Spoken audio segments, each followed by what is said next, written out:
സാധാരണ ഈ മീൻ വണ്ടിയിൽ എന്നും ഒരു സിംഗിൾ ഡ്രൈവർ ആണോ? രണ്ടുപേരും ഉണ്ടാവും. ഞാനും ഡബിൾ തന്നെ, പക്ഷെ എൻ്റെ കൂടെ ഉള്ള ആൾ ലീവ് ആയതിനെ കൊണ്ട് എന്താക്കിയതാ. ആ, ഇന്ന് ഒറ്റയ്ക്ക് ഇറങ്ങിയതല്ലേ. നിങ്ങൾ അങ്ങോട്ടല്ല മറ്റേ കുടംപുള്ളിയിലിടാ? ആ, നമ്മളവിടെ സാധാ വാളംപുളി ഇടും. കുറവാന്നല്ലോ മറ്റേ.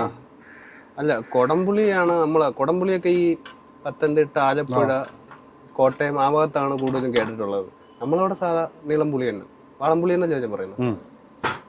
അപ്പോൾ നല്ല അടിപൊളി ചൂട് ചോറും മീൻകറി റെഡി ആയിട്ടുണ്ട്. നല്ല മണം. അടുത്തതായിട്ട് നമ്മുടേത് ഫ്രൈ ആണ്.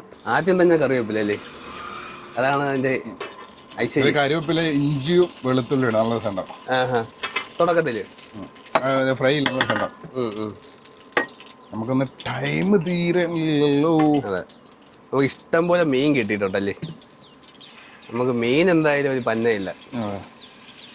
പൊരിക്കാനും വറുക്കാനും ഒക്കെ എത്ര വേണമെങ്കിലും എടുക്കാം. നിറഞ്ഞല്ലേ, ഇനി ഒരെണ്ണം കൂടെ ഉണ്ടല്ലോ. അതും കൂടെ എവിടെയെങ്കിലും വെച്ചെന്നാ ഒറ്റ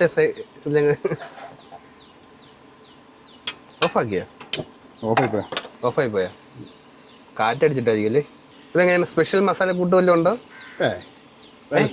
സിമ്പിൾ ആയിട്ടുള്ളത് എന്തൊക്കെയാണ്? മല്ലി, മഞ്ഞള്, മല്ലിയില്ല, മഞ്ഞള്, മുളക്, ഉപ്പ്, പിന്നെ കുരുമുളക് പൊടി ഇടാം. എരിവൊക്കെ ഇഷ്ടമുള്ളവർക്ക് കുരുമുളക്, ഗരം മസാല ഇടാം. ചില ആളെ മീൻ ഫ്രൈ മസാല ഇടും. നമ്മളെ അടുപ്പ് ചരിഞ്ഞതിനെ കൊണ്ട് എണ്ണ ഒരു സൈഡിൽ മാത്രമേ നിൽക്കുന്നുള്ളൂ. ചെറിയ ചരിവുണ്ട് അല്ലേ. നമ്മള് അടിയിൽ ചെറിയൊരു തടി കഷ്ണൊക്കെ വെച്ചാണ് ലെവൽ ചെയ്ത് വെച്ചിട്ടുള്ളത്.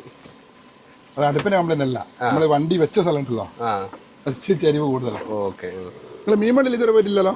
ഇല്ല, മീൻ വണ്ടിയിൽ ആദ്യത്തെ തവണയാണ്. മീൻ വണ്ടി വന്ന് മീൻ കറി വെച്ച് കഴിക്കുന്നത് ആദ്യമായിട്ടാണ്.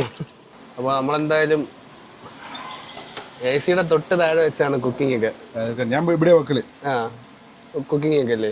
നമ്മൾ ഇതിനകത്ത് നിന്ന് വേവിക്കുമ്പോഴത്തേക്ക് നമ്മുടെ ഈ വേവിക്കുന്നതിന്റെ മണമൊക്കെ ഇതിനകത്ത് തന്നെ നിൽക്കുമോ? നമ്മൾ AC ഇട്ട് പോകുമ്പോൾ നിൽക്കുമല്ലേ?